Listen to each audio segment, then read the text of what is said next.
అమ్మ నమస్తే. నమస్తే అమ్మా. అమ్మ దేవాలయ దర్శనానికి వెళ్ళేటప్పుడు హ్మ్. ఇలాంటి నియమాలు పాటించాలి. హ్మ్. ఒకటి దేవాలయంలోకి వెళ్ళాక పాటించాల్సిన నియమాలు. హ్మ్. ఇలా చాలామంది అనంతమ్మతో మాకు హ్మ్. చాలా సందేహాలున్నాయి. ఒక్కసారి మీరు అడిగి హ్మ్. నివృత్తి చేయండి అని చెప్పి చాలా కామెంట్స్ ఉన్నాయమ్మా. హ్మ్. ముందు అసలు దేవాలయానికి ఎలా వెళ్ళాలి? ఈ క్వెషన్‌తో మొదలుపెడతాను. అమ్మ ఎందుకెళ్ళాలమ్మా అని నేను అడుగుతా. ఓకే. దైవ దర్శనం, దైవ మనశ్శాంతి. దర్శనం.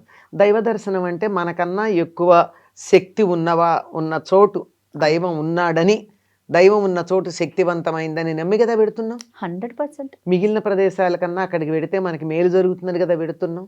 మేలు జరగడానికి వెళ్ళేటప్పుడు జరిగే మేలుని స్వీకరించడానికి సిద్ధంగా ఉన్నామా లేదా? ఇది ప్రశ్న. ఇది ప్రశ్న. సిద్ధంగా ఉండాలి అంటే కిలుము పట్టిన పాత్రలో గాని మీరు పాయసం పోస్తే ఏమవుతుందమ్మా? పాయిజన్ అవుతుంది. కనుక ముందు దానికి తగినట్టుగా వెళ్ళాలి. తగినట్టుగా వెళ్ళాలి అంటే శుచిగా వెళ్ళాలి. శుచిగా అంటే స్నానం చేసి ఉతికిన బట్టలు కట్టుకుని వీలైనంత వరకు మనసులో కూడా ఎటువంటి దురాలోచనలు లేకుండా వెళ్ళాలి. శారీరకమైనటువంటి శౌచం, మానసికమైన శౌచం రెండూ ఉండాలి. చెత్తలా ఉన్నటువంటి చోట గనక ఒక పనికిరానటువంటి చోట గనక ఏదన్నా నిప్పు వేసినట్టయితే, అగ్గిపుల్ల వేసినట్టయితే అక్కడి నుంచి వచ్చేది దుర్వాసన. అవునమ్మా.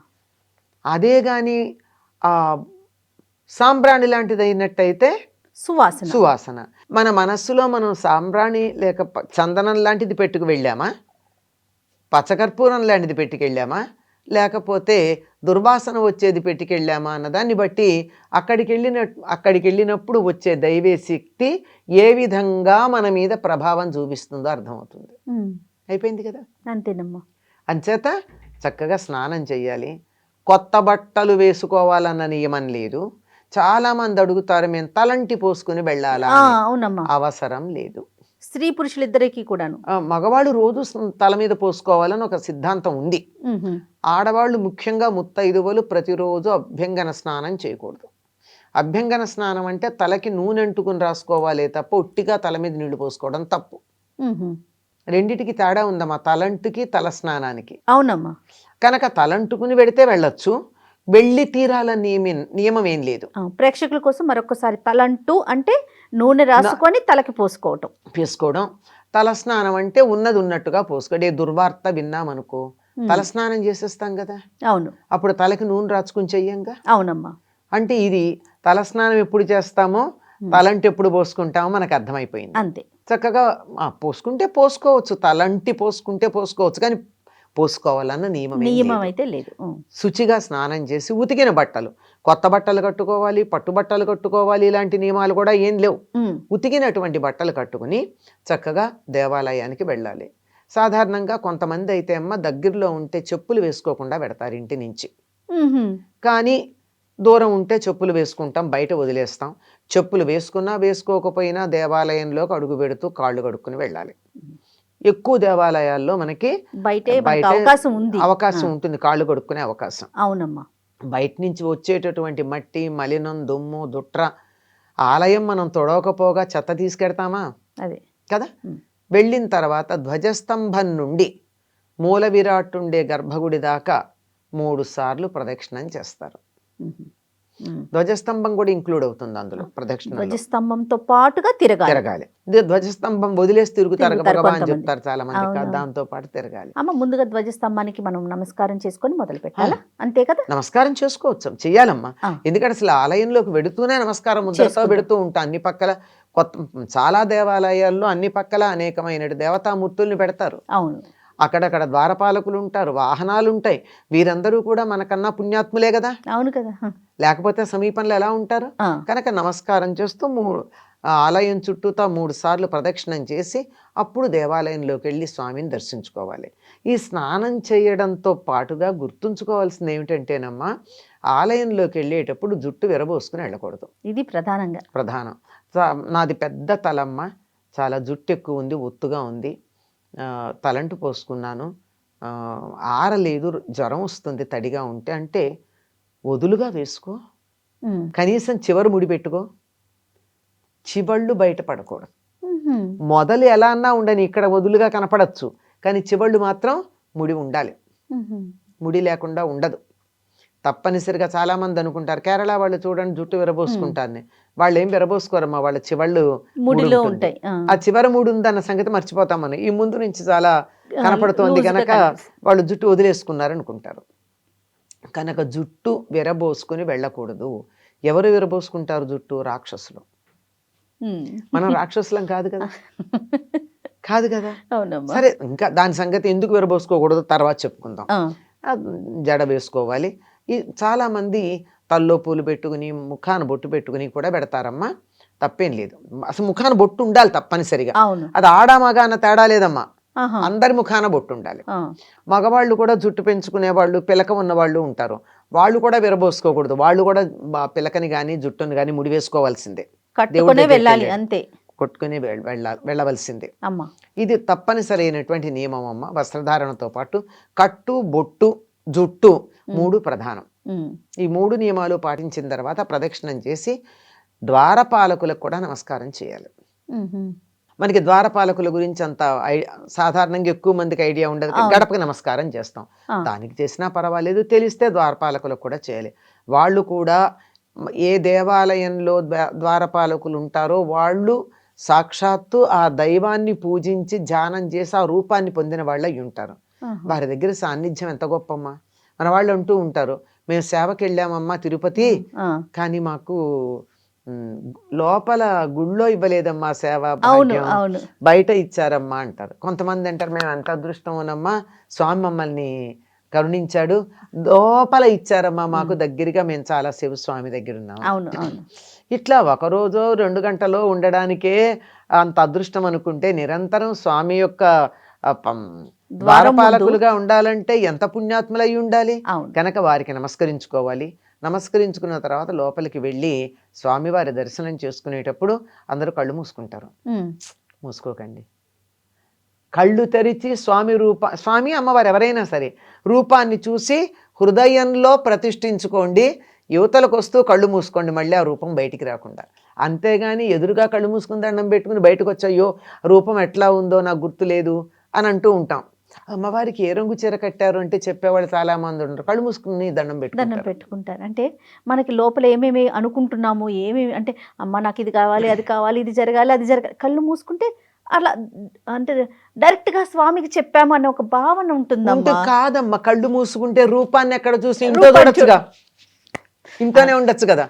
అక్కడ రూపాన్ని చూడండి, యువతలకు వస్తూ కళ్ళు మూసుకోండి, ఆ రూపం మళ్ళీ బయటకు వెళ్లకుండా మనసులో నిలిచిపోయేటట్టు. చాలా మంది పొరపాటు చేస్తాం, అక్కడికి వెళ్ళి దండం పెట్టుకునేటప్పుడు కళ్ళు మూసుకోండి, ముందరి నుంచి కళ్ళు మూసుకోండి క్యూ లైన్లో ఉన్నప్పుడు, తర్వాత కూడా కళ్ళు మూసుకోండి, కానీ చూసేటప్పుడు మాత్రం కళ్ళు తెరిచి చూడండి. అలాగే చూసి ఆ రూపాన్ని మనసులో స్థిరంగా పెట్టుకోండి. అక్కడికి వెళ్ళాకే దండం ఏం కావాలో కోరుకోవాలా, ఆలయంలో ప్రవేశించేటప్పుడే అనుకుంటే సరిపోయింది కదా. ఆలయంలో ప్రవేశించిన తర్వాత అటు ఇటు చూడడం, వాళ్ళు కట్టుకున్న బట్టలు, వీళ్ళు పెట్టుకున్న నగలు, వీటిని గమనించటం, వాళ్ళు మాట్లాడుతున్నారు, వీళ్ళు పోట్లాడుతున్నారు, వీళ్ళు తోస్తున్నారు, వీళ్ళు ముందుకు లాగుతున్నారు, ఇట్లాంటి వాటి మీద దృష్టి లేకుండా మనసు ఏ దైవం ఏ దేవాలయానికి వెళ్ళామో ఆ దైవాన్ని నామస్మరణ చేస్తూ ఉంటుంది. తిరుపతి వెళ్ళామనుకోండి, గోవింద గోవింద గోవింద అనుకోండి. కంచి వెళ్ళామనుకోండి, శ్రీమాత్రే నమః అనుకోండి. రామాలయానికి వెళ్ళామనుకోండి, శ్రీరామ శ్రీరామ శ్రీరామ అనుకోండి, జై శ్రీరామ్ అనండి. ఏదో ఒకటి పెద్ద పెద్ద వక్కర్లా.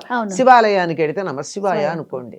ఏదో ఒకటి దైవాన్ని నామస్మరణ చేస్తూ స్తోత్రాలు వచ్చాయా చదువుకోండి. రాలేదా ఒక్క నామం ఆ మాత్రం రాదా, అది వస్తుంది కదా. దర్శనం చేసుకుని బయటికి వచ్చిన తర్వాత కూర్చోవాలి కాసేపు. అంతేగాని ఏదో ఫ్లయింగ్ విజిట్ లాగా ఇలా వెళ్ళడం, అలా చూడడం, ఇలా వచ్చేస్తే ఏం లాభం అమ్మా. ఇంట్లో ఫోటో చూస్తే ఎంతో, అక్కడికి వెళితే కూడా అంతే కదా. అక్కడ ఉన్నటువంటి ఆ దైవీమయమైనటువంటి తరంగాలను అనుభూతి చెందండి, అప్పుడు అది పూర్తవుతుంది మన దేవాలయానికి వెళ్ళి దర్శనం చేసుకున్నటువంటిది. ఒక చిన్న సందేహం అమ్మ, దేవాలయానికి వెళ్ళాం, మీలాంటి పెద్దవారు కనిపిస్తారు, నమస్కారం పెడతాం చేతులెత్తి. కొన్ని సందర్భాల్లో కొంతమంది పాదాలకు కూడా నమస్కారం పెట్టడానికి వంగుతారు. కానీ నేను విన్నది ఏంటంటే, దేవాలయాల్లో స్వామి ఉండగా, స్వామి కానీ తల్లి కానీ అమ్మ కానీ ఉండగా మనం అంటే పెద్దవారైనా సరే నమస్కారం పెట్టకూడదు అనేది వింటూ ఉంటాం. అది ఎంతవరకు కరెక్ట్? పెట్టకూడదమ్మా. ఎందుకంటే ఆయనే లేదా ఆవిడే అక్కడ ఉన్నటువంటి అందరిలోకి ఘనం, వారికి మాత్రమే పెట్టాలి కానీ నమస్కారం వ్యక్తులకు పెట్టకూడదు. ఇంకా కోపం వస్తే రావచ్చు, పూజారులకు కూడా పెట్టకూడదు.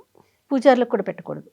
వారికి పెట్టాలంటే వారు బయటకు వచ్చాక ధ్వజస్తంభం దాటాకి యువతలకు వచ్చాక పెట్టండి. గర్భగుడిలో ఎవ్వరికీ పెట్టకూడదు, దేవాలయంలో ఎవరికీ పెట్టకూడదు.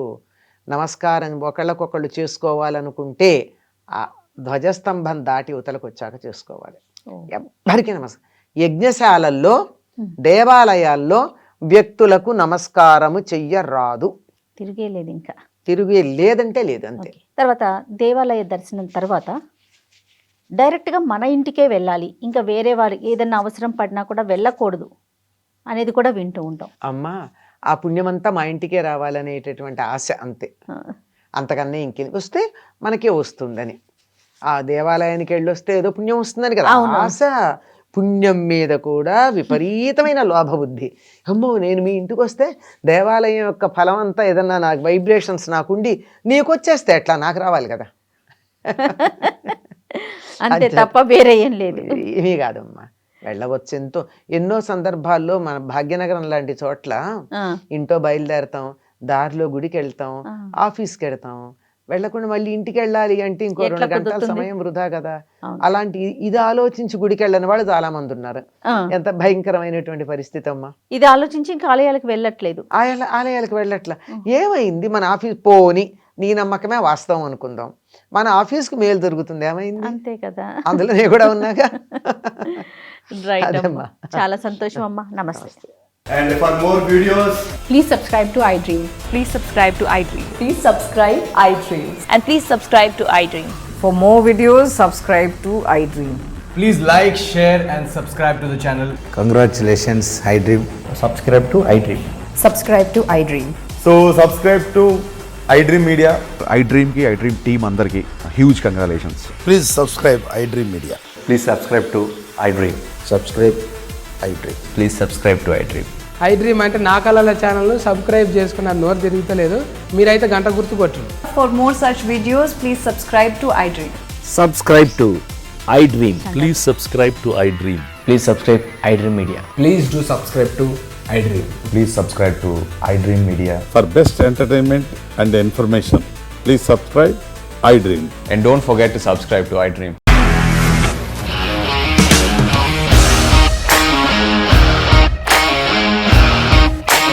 ఇండస్ట్రీలో కమిట్మెంట్ ఇష్యూస్ వస్తే నీకు కూడా వచ్చినట్టు మార్నింగ్ తీసుకెళ్ళాలంటే కొద్ది పడేసాడు.